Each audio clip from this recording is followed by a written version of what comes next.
All right, here we are in the finals. And, oh, we've got a keeper. Although, ooh, yeah, we're one green mana away from just going off here with with Genesis Wave. Hopefully we're not playing blue, playing against blue. Like, I just don't want to get... counter spells would really make this hand a lot worse. Hermit, sure. Percent chance this Llanowar Elf lives? Probably about 50. About half and half against an Arid Mesa.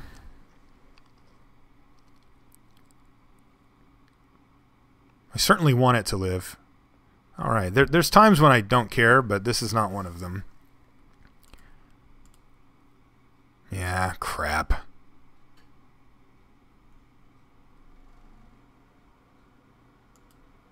I'm just going to go for it. I want to get these counters out of his hand. I drew my third green source here anyway. I have good spells that I can just run. Well, that's the worst possible, but that was going to get Genesis Wave no matter what. Good to know. Sad that he has it.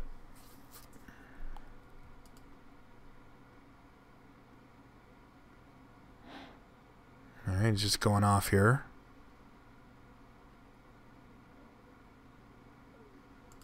And that's bad for us. Jeez. This guy's kind of mean. Yeah, alright. I like our hand. I guess we could get rid of Genesis Wave, but I feel like using this on him makes more sense. Genesis Wave can be pretty good down the line. If he counters it, that's fine. He's going to get something out of his hand. Because remember, they still get to draw a card off it. So if they counter your click, it's like, well, then I just made him get rid of a counter.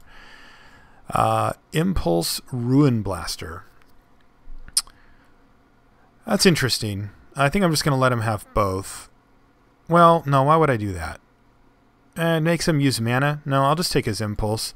He just gets to draw. It just gives him less card advantage or card selection, I suppose. But I'm a couple mana away from where I really want to be here. But then it'll be nice.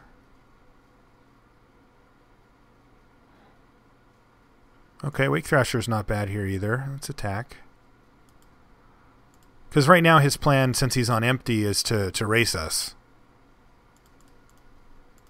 And Wake Thrasher is going to make that a lot more difficult because it's going to hit him for 6 here.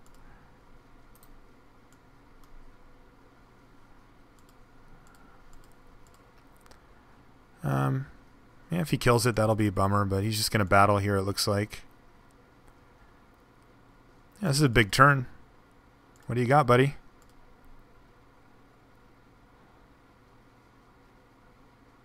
What has you?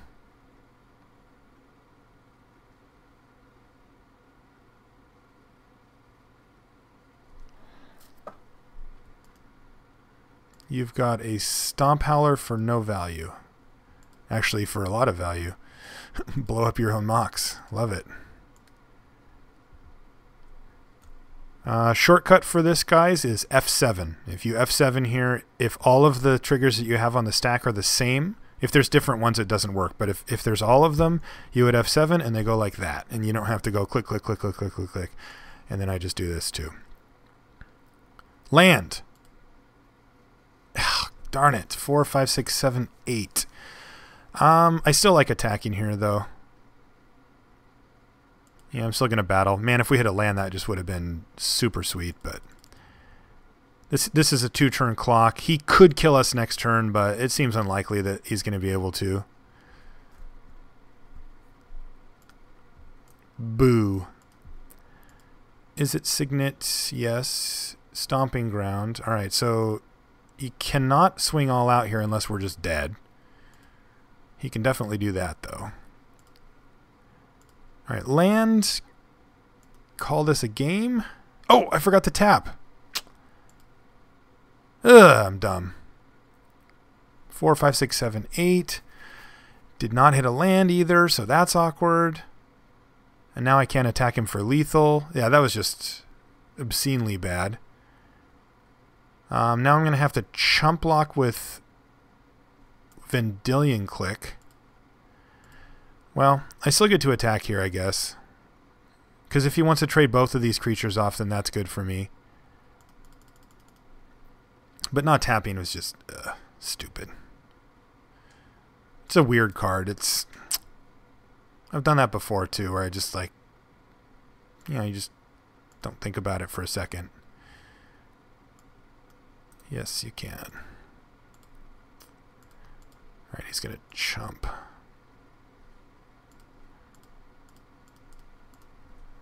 Play this thing and say go, and we are very unlikely to die this turn.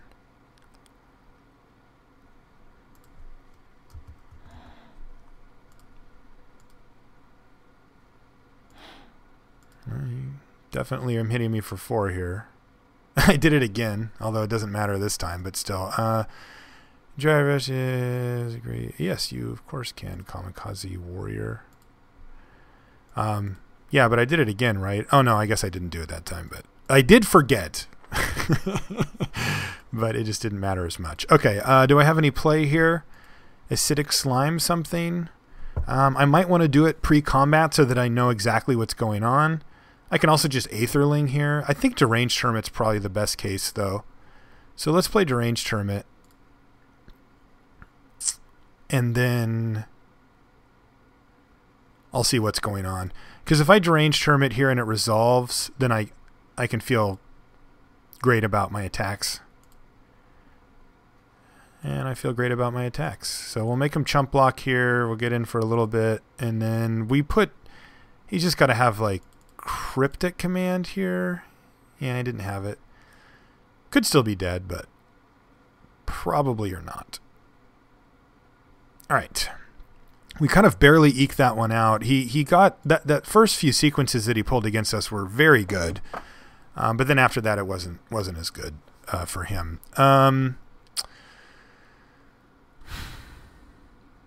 We haven't seen really enough of his deck to know what to do. I mean, I know some of the stuff that's really good against him. Predator's good. Slime's always good.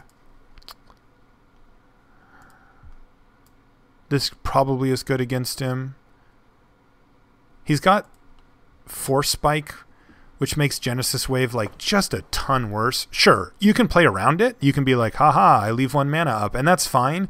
But that 1 mana could be huge difference. That being said, we really only need to get to 7 mana to play around Force Spike and have like a pretty nice one, I think. Maybe not. I think I'm going to ditch the wave here. That just seems like a bit of a liability to me here. And I'm going to go for Strip Mine. Because we saw a bunch of different colors from him. He's playing Thornscape Battle Mage with, other stuff like that. And I think just stripping away a key color from him might just like bone an entire splash. Ooh, this is going to be good. That's a very nice one.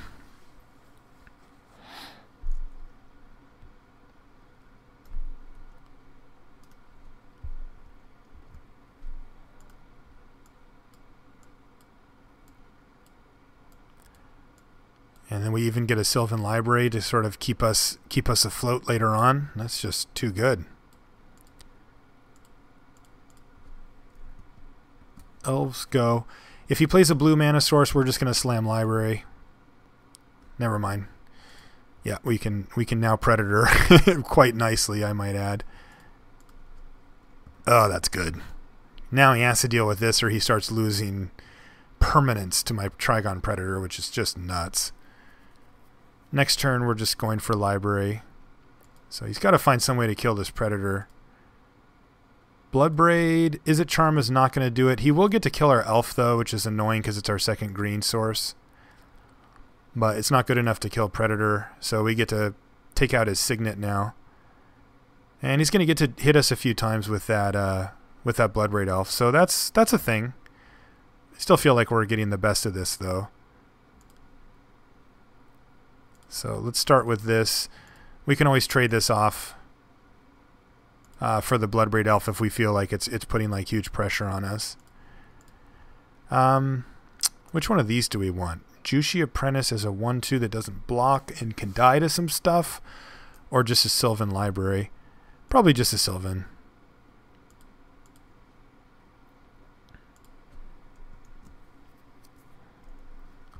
Jushi Apprentice is so expensive to actually use, where Sylvan Library is just free, and it's gonna you know, roughly draw us a card. I don't know that we're going to need to fire off 4 or 8 life here too soon, because this thing is going to be an issue going forward. But we do need to find a second green source and some ramp so we can get this guy online. Yeah, see, that's not what we want.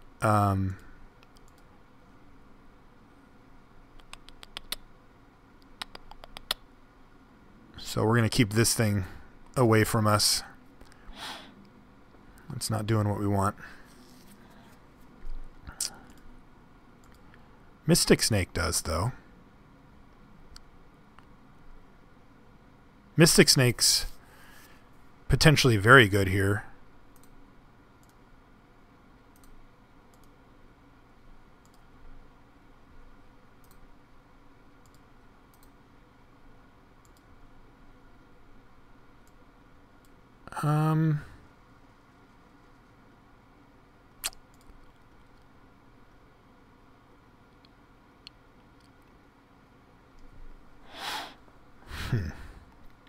It's really interesting.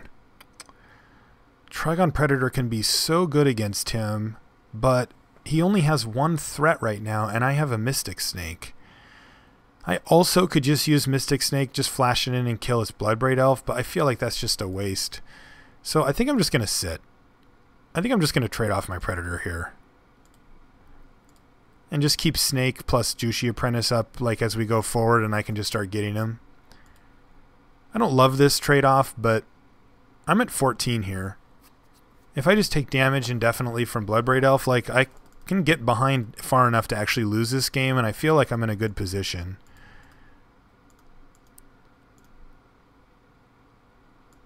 I can counter anything like truly oppressive. Yeah, Signet doesn't matter. So this is, you know, he's just holding that in his hand so that he can get away from my guy. Yes, I would love to. Acidic Slime, you say? I need to keep Acidic Slime in Forest, and then I can also just get Force Spiked out of this thing. God, but that does seem really nice to me. Okay, so let's set this aside, and let's just go ahead and set this aside as well. And let's put these on top of the library. And I'm just going to play my Forest and pass. I can play around Force Spike very easily for basically the rest of the game. And my Mystic Snake is now protected from Force Spike as well. So I think that this is just a safer play. Like, we're going to nab whatever this is. Stomp Howler. Yeah, we got to do that. Yeah, see, and look at this ominous island here. I want to keep this. This thing is going to generate huge advantage for us as the game goes on. And now we get to... Well, let's see what we get first. Ooh, a Mox Emerald too? Huh. I think we can actually just Aetherling him then. I can play Aetherling. He's only got one card in hand. Yeah, I think I'm just going to go for that. And then we can slime him. I can actually just draw all these. No, I'm not going to play slime anyway, so. So put on top, pay for life, play a land, play a Mox, battle. Actually, maybe I just Avenger here. 1, 2, yeah. Yeah, let's just do that. Oh, wait. Did I miscount? 1, 2, 3, 4, 5, 6. Oh, I've only got 7. Yeah, no, then I don't want to do that. So I just don't want to get Force Spiked, basically. Avenger, I think, is a little bit more straightforward of a win condition because we can use our library to dig for more lands, and it just ends the game without really having us keep mana up or do anything cute. It's sort of like a not all of our eggs in one basket type play. But if it gets Force Spiked and that's what we do with that turn, it's just the most miserable thing I can imagine in the history of the world. Yeah, you got an Edric. He's at 16 now, so we got to take note of that as well. 2-turn clock with Aetherling should do it. I don't think we need to cast any more spells, really.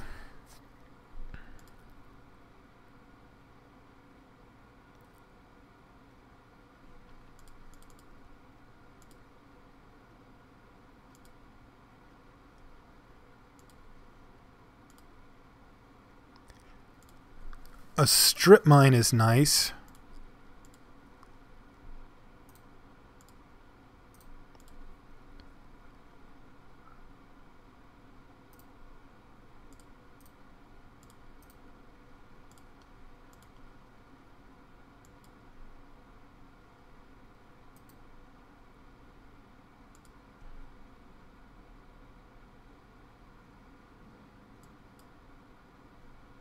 I think we just take out his only white mana source here. This can't be blocked. +1 +1. 6 7, and we have to go for the full 8 here.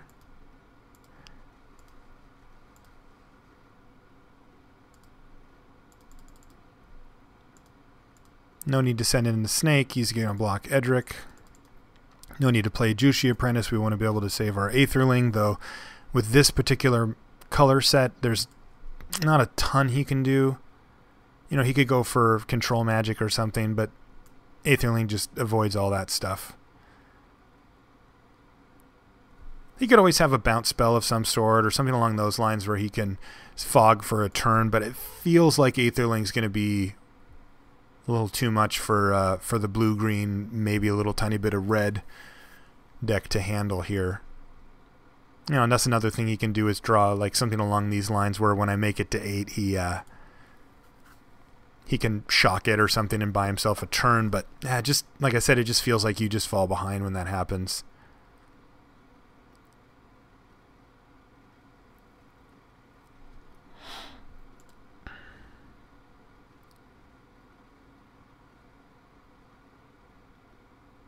Yeah, he's got 2 cards, 5 mana, and an Edric. He's in the tank.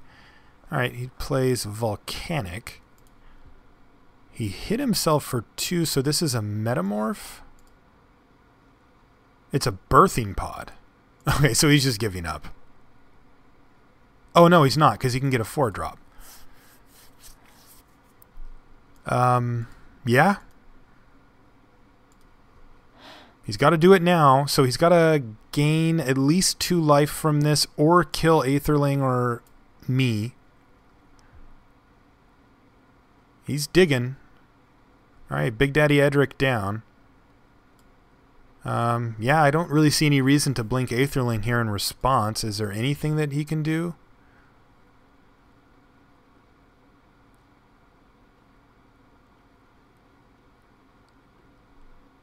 Yeah, that's not it.